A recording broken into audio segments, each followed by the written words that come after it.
এরপরে প্রশ্ন হলো, আমরা অনেক সময় বিপদে পড়লে মানত করি, আল্লাহ তুমি আমাকে বিপদ থেকে উদ্ধার করলে টাকা দান করব, মানুষ খাওয়াবো, গরু ছাগল ইত্যাদি দিব, এটা কি আল্লাহর সাথে চুক্তি করা হয়ে যায় কিনা?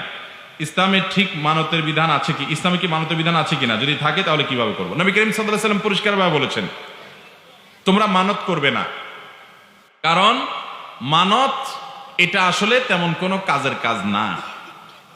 এটা কি? ইন্নামা ইস্তাখরাজু মিনাল বখিল, মানতের বিহি মিনাল বখিল, মানতের মাধ্যমে বখিলের সম্পদ বাইর হয়। বখিল ডাইরেক্ট দান করতে চায় না, বলে আগে আল্লাহ আমার ছেলেটাকে সুস্থ করেন, ছেলেটার রেজাল্ট ভালো করে দেন, আমার বিপদটা দূর করেন, তারপর আমি এটা দেব।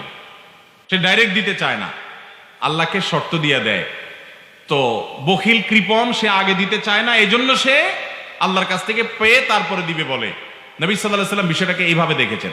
তবে এই হাদিসের আলোকে ওলামা ইকরাম কেউ মানত করাকে হারাম বলেন না, বলেন যে এটা অনুত্তম কাজ, মানত ভালো জিনিস না। তাহলে ভালো জিনিস কোনটা?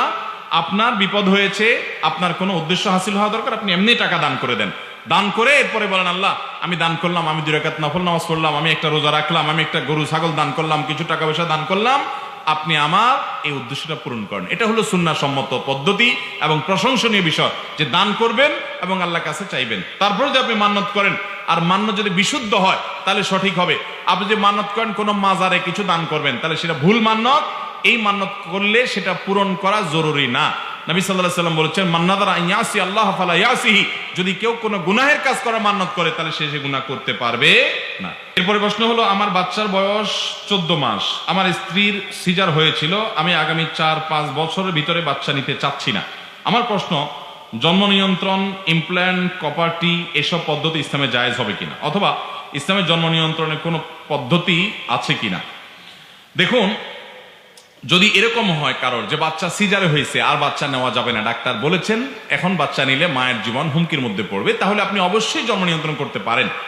কিন্তু জন্ম নিয়ন্ত্রণের স্থায়ী পদ্ধতি কোনো অবস্থাতেই গ্রহণ করা উচিত নয়। কপাটি ইত্যাদি এগুলো লং টার্মের জন্য করা যায়, 2 বছর, 3 বছর, 4 বছর, বিভিন্ন সময়ের জন্য, তো সেটা আপনি করেন, পরবর্তীতে আবার সেটা নিয়োগ করেন। কিন্তু আপনি স্থায়ীভাবে জন্ম নিয়ন্ত্রণ করবেন, একদম আপনি জরায়ু কেটে ফেলে দিলেন, আপনি একেবারে স্থায়ীভাবে লাইগেশন করে ফেললেন, এরকম পদ্ধতি ব্যবহার করা জায়েজ নাই।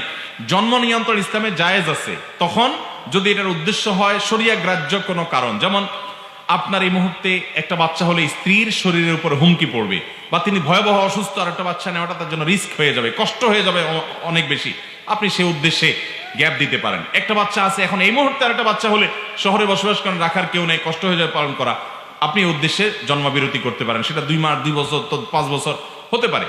কিন্তু যদি উদ্দেশ্য হয় এই যে আমি কি খাওয়াবো, এটা যদি উদ্দেশ্য হয় তাহলে সেটা জায়েজ হবে।